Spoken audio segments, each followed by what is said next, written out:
Hey friends, how's it going? Well, welcome back. It's Thursday once again. That's right, it's our time together. I know you count the moments and the seconds and until we're back together out here in the old time cave. But anyways, no, you don't know. Obviously, I'm just kidding.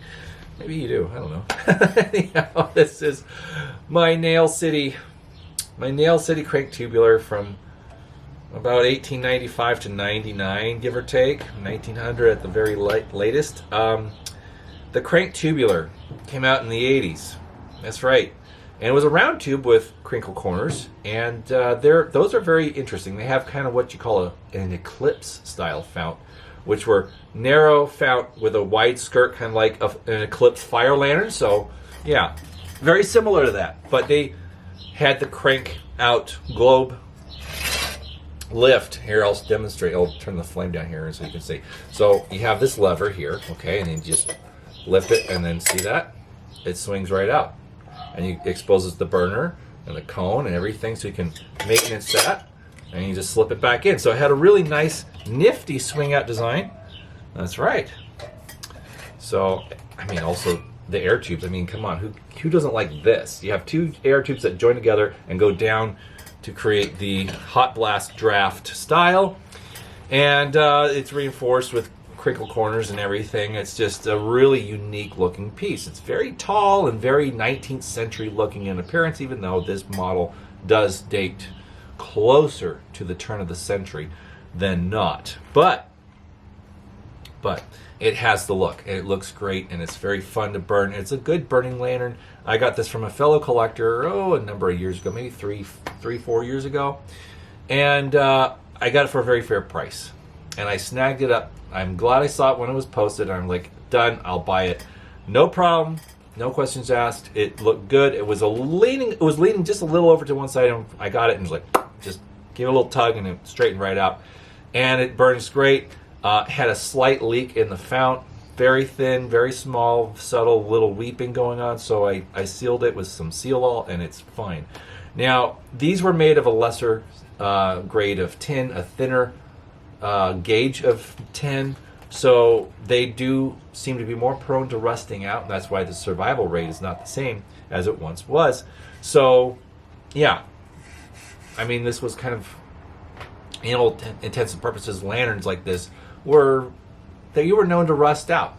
Even in the era, people would buy them, depending on how much they used them or how much they needed them. They would buy them, a season, each season. And so, like, when they would get rusty, they would throw them away or scrap them, and then buy another batch, because they were not terribly too expensive for well-to-do farmers and ranch, scenarios. So they would resupply with brand new bright tin lanterns ever so often.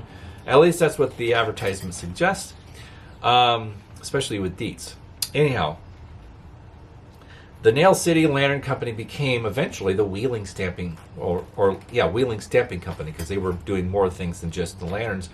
However, Nail City, for you fruit or canning jar collectors out there, you probably recognize that name because they also made fruit jars for Ball and Atlas, and I think a few others. But anyways, Nail City had their own glass department. Now here's the weird thing. This is the head scratcher for us lantern collectors. If they made their own glass that was marked for fruit jars, they had their name. They would put NCL on the glass, so people knew where it was made.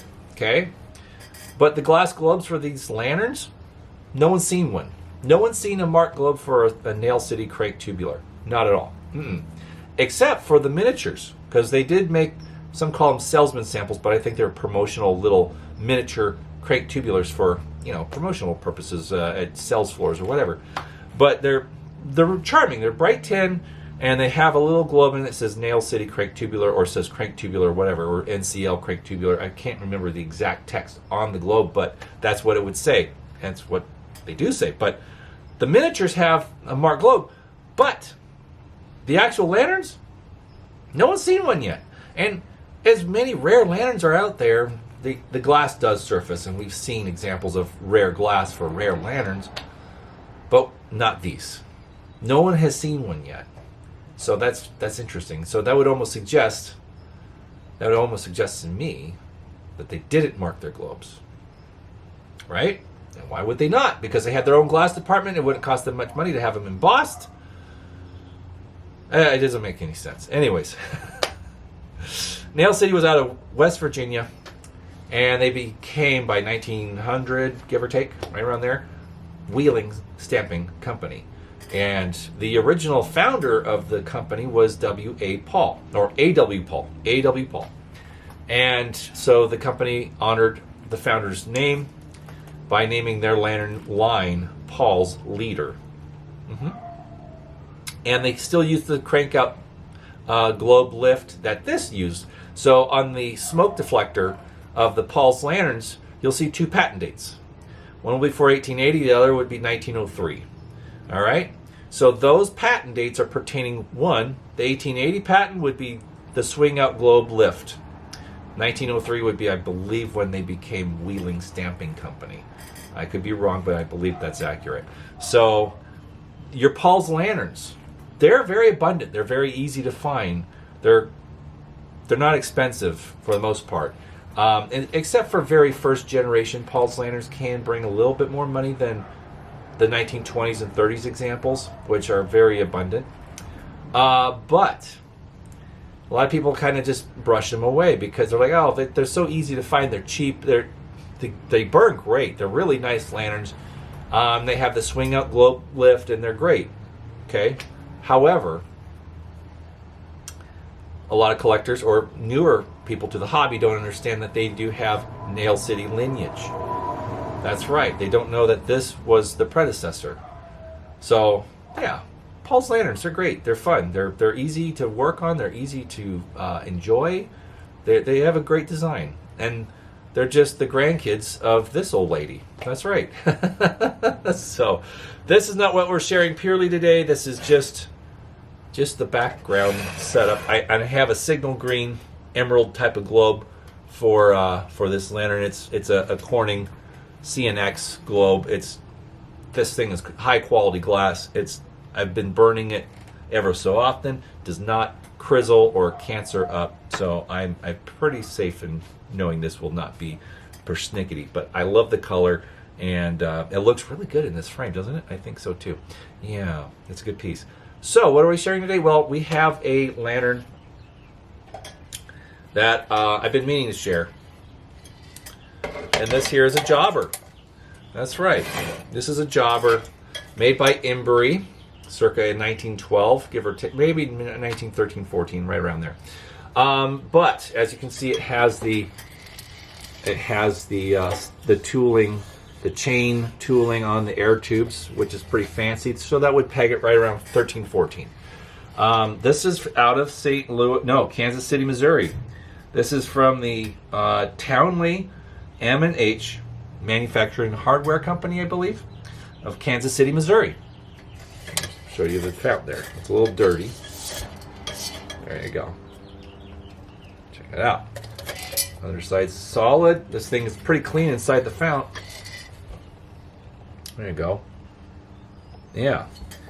So this is the lantern that the parts came off of for that Simmons Liberty that I've been showing. Now, this had the Liberty globe in it, and it had that fancy bail with the spring grip on it. Yeah. Now, the bail probably was original to this lantern. Probably. Most likely. But I can't say for sure. But this thing, it could easily operate. I'm not saying it won't. But there's a bit of an issue. This is why the lantern was cheap. Helicopters. So the air tube is compromised on this side. Would it affect the burn? Probably not.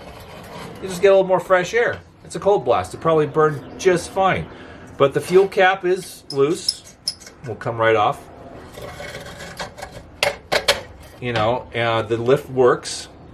The cone will come off, but the burner, no, I don't think the cone will come off because the burner is kind of seized in there.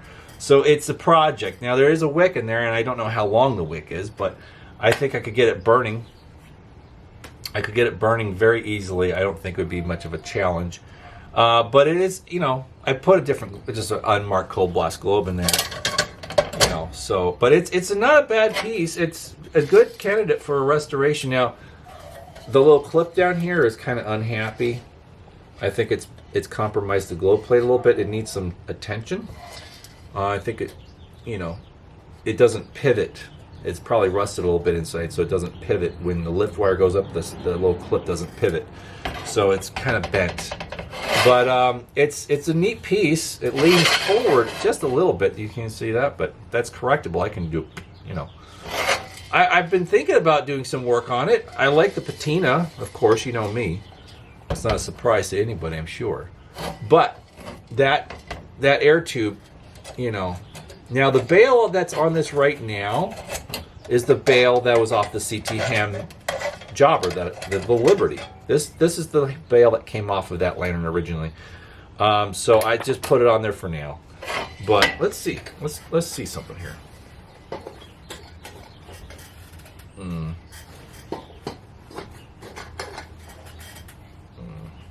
I'm trying to adjust.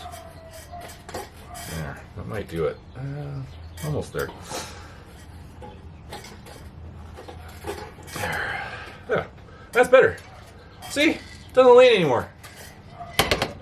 Well, gee, Rob, how do you do that? That's pretty crazy. Are you a magician? No, I'm just ballsy, that's all. No, what I do is I take the lantern, put it on the floor, a very hard surface, of course, like the cement floor in a garage, okay? Put your shoes on, be wearing boots, that helps. Good rubber sole boots or something that's firm but not going to mar whatever finish you have on your lantern. But hold the skirt down firmly between your feet, okay? And then grab the air tubes or the chimney firmly and tug it gently. Quick tugs. Gentle, quick tugs in the direction you want to adjust it. Little at a time. Do a quick tug or two, then look at where it's at, and then you just keep doing that until you see the lantern is where you want it to be. Don't over tug on these things because you will fracture your solder, guaranteed, and then you'll have to solder it. You'll create more work than you should have originally. But anyways, now it's straight. So yeah. But this is a cool lantern. I don't know if I'm going to keep it or not. There's some like buckshot in here. I don't know what's going on with this, but yeah, I got some out.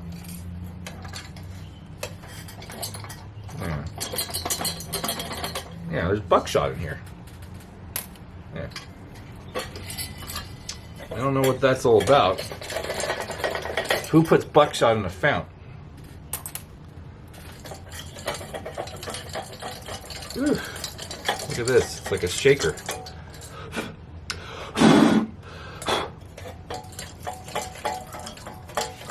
No, I don't think there's any holes in it. No, it's just dusty.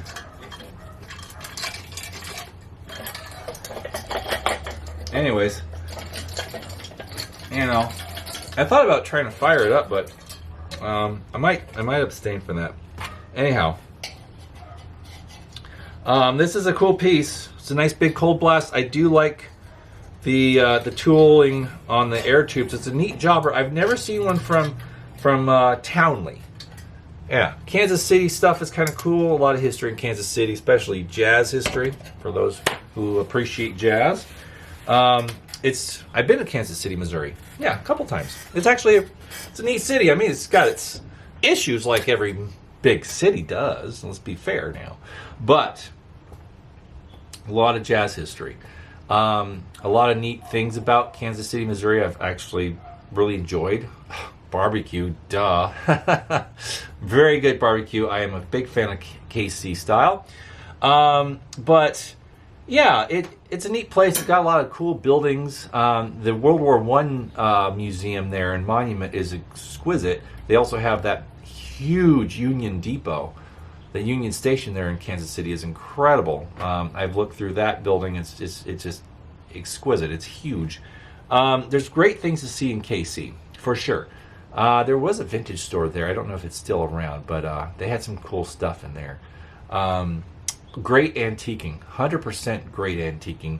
A lot of cool old buildings, brick manufacturing structures that have been turned into antique related type of businesses or lofts or whatever. In fact, I think it might still be standing, but the old Norlay Diamond Shapely Hardware building is still there. I think that's out of. I think they had a location. No, that's in Missouri. That's in St. Louis. I'm sorry, that's St. Louis. But anyway, Kansas City hardware retailer, Townley Manufacturing and Hardware Company. So this is a pretty rare jobber. I've never seen one from them before. I don't really know anything about them, of how long they're around or when they started. Some of you jobber related guys might know more.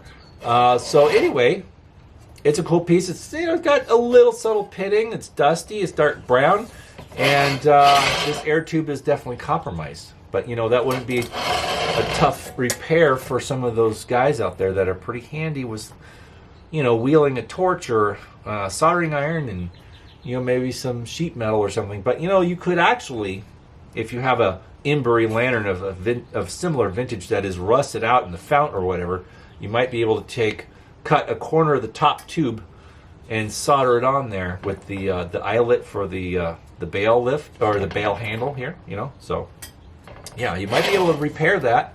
It's not out of the realm of possibilities, but it might be out of my wheelhouse, my expertise. Can't talk right. Anyways, so I'm just going to put this on here. I will be keeping this bail handle if I do let this lantern go, because it does belong to another lantern. And you're like, well, put the other one back on it if it's original. I'm like, well, okay, no. Yeah, but anyway, it's a cool piece. As you know, I love my jobbers. I thought, it's got that bad air tube. Maybe I'll just hang it on the porch. Maybe I'll hang it on the porch. It's not a big deal, and I don't have to worry about it because the burner is seized up a little bit. But, it is a very rare jobber. Like I said, I've never seen one from Townley. So it might be worth saving. So I would definitely say it's a special piece. I like it. I mean, don't get me wrong. I do like this piece. It's pretty cool. But I don't need another large cold blast. I'm trying to reduce. I am trying to reduce the amount of stuff that I have. Lanterns included. I know.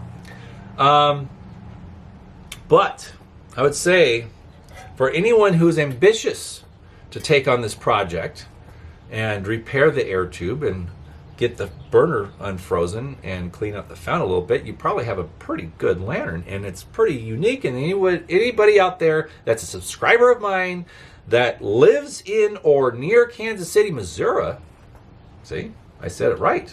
I said it, Missouri. Yeah, how about that? Old Rayo Rob ain't no such a slouch now, isn't he? Right? Yeah. Anyways, you just hit me up in the comment section. We can work something out.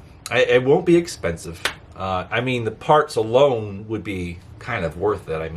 If you didn't want to repair the air tube. But like I said, it's a very rare frame. It's more common frame, but it's marked for a lesser known retailer of hardware goods. And it might be worth it to you, for anyone in the greater Kansas City, Missouri area. Right. Yeah. Always something going on out there in the wild world of Monrovia. Anyhow, that's it. That's the share. Yay! Ta-da! That's it for today. Good piece. It's fun stuff, friends. I still enjoy coming out here and sharing things with you guys, even though it's not exactly the way it used to be last month. And I'm getting through it. I'm navigating all of that, and I'm glad that I'm able to still do it and come out here and share with you guys. Maybe I'll just start drinking whiskey instead of smoking. Gotta have something to hold my hands, right? I don't do day drinking, okay? I enjoy whiskey on the weekends with friends, or a good stick, or pipe, whatever. But yeah, I'm not an alcoholic by any means. I'm very responsible with my intake. Yeah, and I suggest anyone else to do the same. Enjoy yourself, but don't go overboard. It's always wise to exercise moderation in everything. And that's why I'm trying to sell off some of the lanterns I have, because I don't want to have too much. I want to have a nice balance of nice antiques, but at some point in time, I'm not going to be around here. I'm probably going to move Possibly. Who knows? Who knows where the wind will send Rayo Rob, right? That's right. Because I've lived here for 15 years, actually, and the garage is a great spot, but I can't enjoy it the same way I used to. And it has taken a toll on me. I'm not going to lie. I will be very honest with that. And it's been hard. And this was my church. And it was that for a lot of people. And it's very, very upsetting that I can't enjoy what I did. And I would love to talk to the neighbors and see if a compromise could be made. I'm a very, very approachable person, very willing to cooperate with neighbors. I don't want them to feel that I'm not respectful of their wishes. But then again, I didn't know what their wishes were exactly. So, conversation is really key for a lot of things. Anyways, friends, I appreciate all of the people that have reached out to me and, consoled me and talked to me about the situation out here. I appreciate it. I don't want you guys to worry about me. I do appreciate your thoughts and your concern. It means a lot. But please, I'll be okay. It's what it is. And I live in a state that's very unkind to tobacco use. Now, if I was smoking weed, it'd probably be a different thing, but I'm not that kind of guy. Anyway, hope you guys enjoyed this content, enjoyed the Nail City Crank Tubular. Don't bring it out very often. I don't burn it very often because it is a pretty rare lantern, and, every time I burn it, I don't know. Who knows? It's fine. Well, friends, whatever you got, light it up, enjoy it, burn it. You're only allowed one chance on this rock. That's right.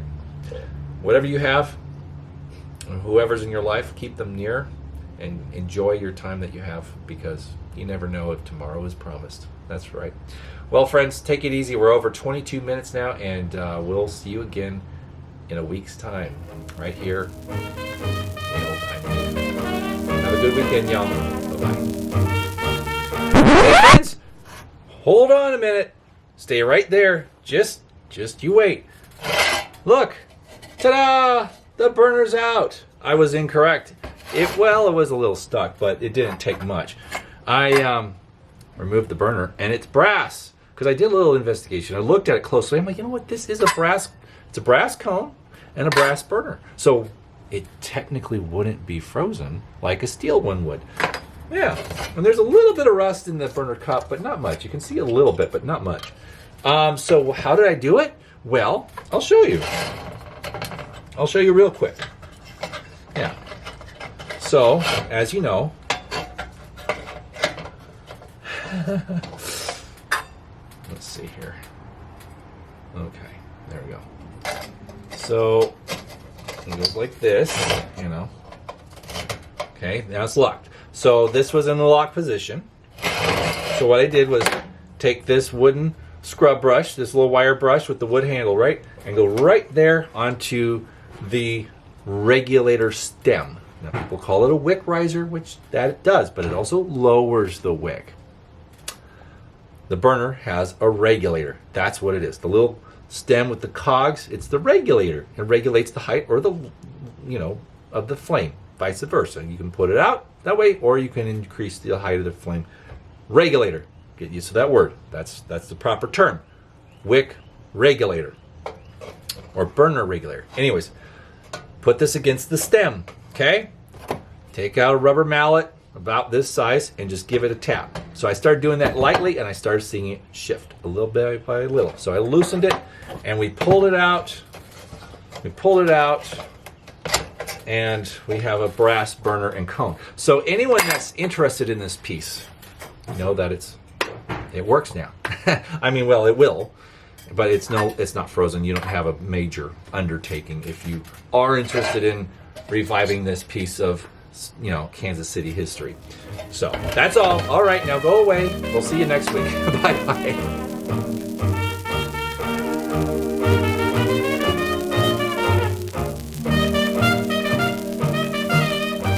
Sit, boo-boo, sit.